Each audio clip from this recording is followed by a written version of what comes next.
Hello everyone. आज हम बात करने जा रहे हैं एक बहुत ही बड़ी न्यूज़ के बारे में। अमेरिका में मंकी पॉक्स का पहला केस है। तो स्पेन, पुर्तगाल और कनाडा में भी कई बीमार। ब्रिटेन में समलैंगिकों पर पड़ रहा भारी। अब है बंदरों का बदला लेने की बारी। आ गया है अमेरिका के अंदर मंकी पॉक्स। कोरोना के बाद अब मंकी पॉक्स का है खतरा। बंदर कह रहे हैं अब हम छोड़ेंगे नहीं, इंसानों ने हमारा अत्याचार किया और हम भी अब इसका बदला लेकर रहेंगे। तो ब्रिटेन के बाद मंकी पॉक्स वायरस अब अमेरिका में भी कूद पड़ा है। पैर तो उसने पसार ही लिए हैं अपने। कनाडा में मैसाचुसेट्स लौटे एक शख्स में बुधवार को इसके संक्रमण की पुष्टि हुई है। यह अमेरिका में इस साल मंकी पॉक्स का पहला केस है। गौरतलब है कि पिछले कुछ दिनों में ब्रिटेन, स्पेन, पुर्तगाल और कनाडा में भी इस दुर्लभ बीमारी के दर्जनों मामले सामने आ चुके हैं। जैसे जिस प्रकार से दुर्लभ फोटोएँ होती हैं, मॉन्यूमेंट्स होते हैं, तो ये बीमारियाँ भी दुर्लभ है जो धीरे धीरे उजागर हो रही हैं सबके सामने। तो अब देखते हैं इसके बारे में कि मंकी पॉक्स क्या है। तो मंकी पॉक्स 1970 में पहली बार एक बंदर में पाया गया था, जिसके बाद यह 10 अफ्रीकी देशों में फैल गया। जिसके साथ छिड़कानी करोगे तो भुगतोगे। मंकी पॉक्स बीमारी एक ऐसे वायरस के कारण होती है जो स्मॉल पॉक्स यानी चेचक के वायरस के परिवार का ही एक सदस्य है।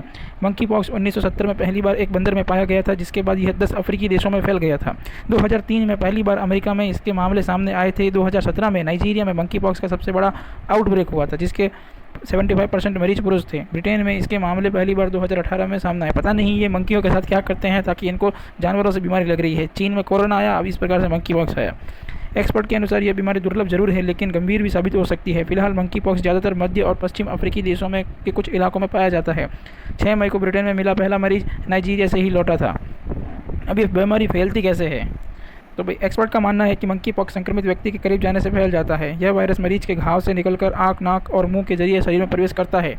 यह संक्रमित बंदर, कुत्ते और घरेलू जैसे जानवरों या मरीज के संपर्क में आए बिस्तर और कपड़ों से फैल सकता है। मरीज 7 से 21 दिन तक मंकी पॉक्स से जूझ सकता है। WHO कर रहा है इसकी जांच, और कर भी क्या सकता है बेचारा।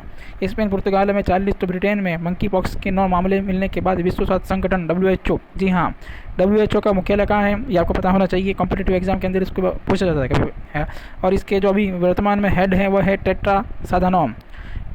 WHO की टीम भी एक्शन में आई है। एजेंसी के समलैंगिक मरीजों में इस वायरस के संक्रमण की भी क्या कर रही है, जांच कर रही है। वहीं centres for disease control and prevention CDC संभावित मरीजों की पहचान के लिए कॉन्टैक्ट ट्रेसिंग कर रही है। हेल्थ एक्सपर्ट का मानना है कि फिलहाल मंकी पॉक्स के बड़े आउटब्रेक होने की आशंका नहीं है। समलैंगिक पुरुषों को संक्रमण का क्या है, इसमें खतरा है। तो UK हेल्थ सिक्योरिटी एजेंसी का कहना है कि ब्रिटेन में अब तक मिले मंकी पॉक्स ज़्यादातर मामलों में मरीज वे पुरुष हैं जो खुद को गे या बाइसेक्सुअल आइडेंटिफाई करते हैं। इसका मतलब है कि इन पुरुषों ने पुरुषों के साथ संबंध बनाए हैं। इसके देखते हुए एजेंसी ने समलैंगिक पुरुषों को आगाह भी किया है कि जब तक मंकी पॉक्स को यौन संबंध बीमारी नहीं माना गया है, फिर भी हेल्थ एक्सपर्ट ने गे और बाइसेक्सुअल पुरुषों को चेतावनी दी है कि वे कोई भी लक्षण दिखने पर तुरंत सेक्सुअल हेल्थ चेकअप कराएं। मंकी पॉक्स के लक्षण के बारे में देख लेते हैं हम। तो जो मंकी पॉक्स है, तो UKSHA के मुताबिक मंकी पॉक्स की शुरुआत लक्षण फ्लू जैसे होते हैं। इनमें बुखार, दर्द, सिर दर्द, मांसपेशियों में दर्द, कमर दर्द, कभी छूटना, थकान और सूजी हुई लिम्फ नोड्स भी क्या है, शामिल है। इसके बाद चेहरे पर एक तरह के दाने उभरने लगते हैं जो कि शरीर के दूसरे हिस्सों में भी फैल सकते हैं। संक्रमण के दौरान यह दाने कई बदलावों से गुजर रहे हैं और आखिर में चेचक की तरह पपड़ी बनकर गिर जाते हैं। चेचक की वैक्सीन मंकी पॉक्स के लिए भी कारगर है।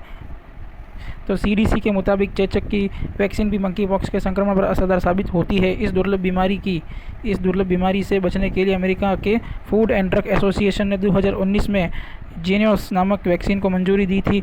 इसे यूरोपियन मेडिसिन एजेंसी 2013 में ही अप्रूव कर दिया था। हालांकि वैक्सीन को 18 साल से ज़्यादा उम्र के लोगों पर ही इस्तेमाल किया जा सकता है। धन्यवाद।